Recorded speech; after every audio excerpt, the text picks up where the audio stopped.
Elaine with simply-healthy.com, and I am a holistic health coach whose mission is to help you reduce your dependence on sugar and awaken to the sweetness of life. And one of the ways I help people do that is to help them add in more good things so we can crowd out the not so good things. And I went to the store the other day and bought some things that have really become some of my favorite things I want to share with you today. So let's start with tahini sauce. So to be honest, I haven't actually used this in anything, but I tasted it and it's very good. So you know hummus that you get at Mediterranean restaurants or almost any restaurant now? Well, this is the base of it, tahini that is. This is pretty awesome because it's tahini sauce. So it includes all the ingredients for hummus except for the beans.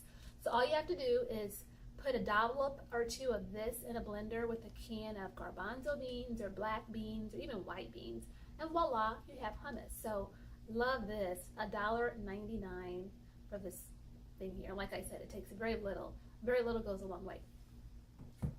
Secondly, and I was super excited to see this because who's heard of probiotics? Okay, probiotic means good bacteria for life, and that is the good stuff that you need inside of your stomach to help fight the critters that get into your stomach, okay, from what we eat, from air, from breathing, all of that good stuff. Eating probiotic rich foods is the way to help that. So sauerkraut is a probiotic rich food. Sauerkraut, to be specific, that is raw and fermented. And they have it at Trader Joe's now. Where does it say? Oh, I tore off where it said raw and fermented right here.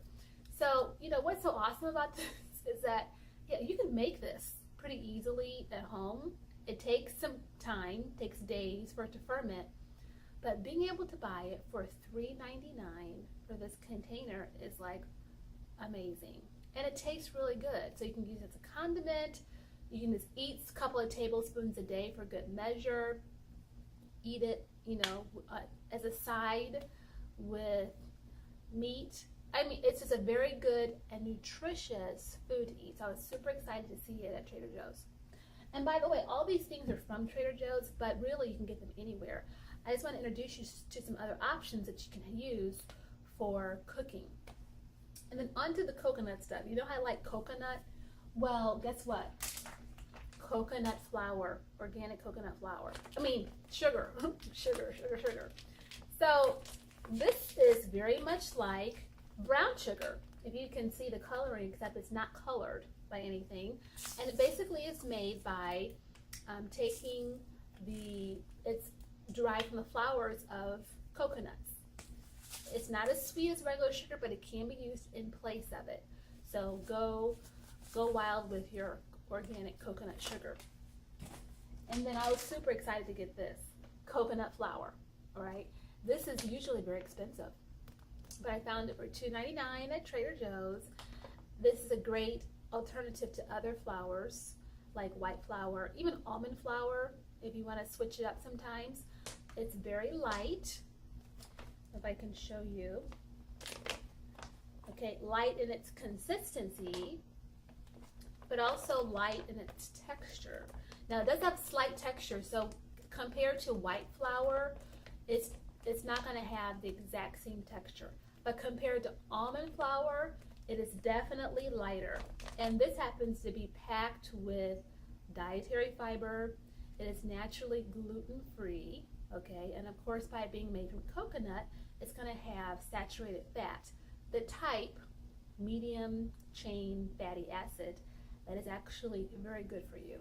So you can make baked goods with this. You can dust it on meat to do a quick pan fry or oven fry.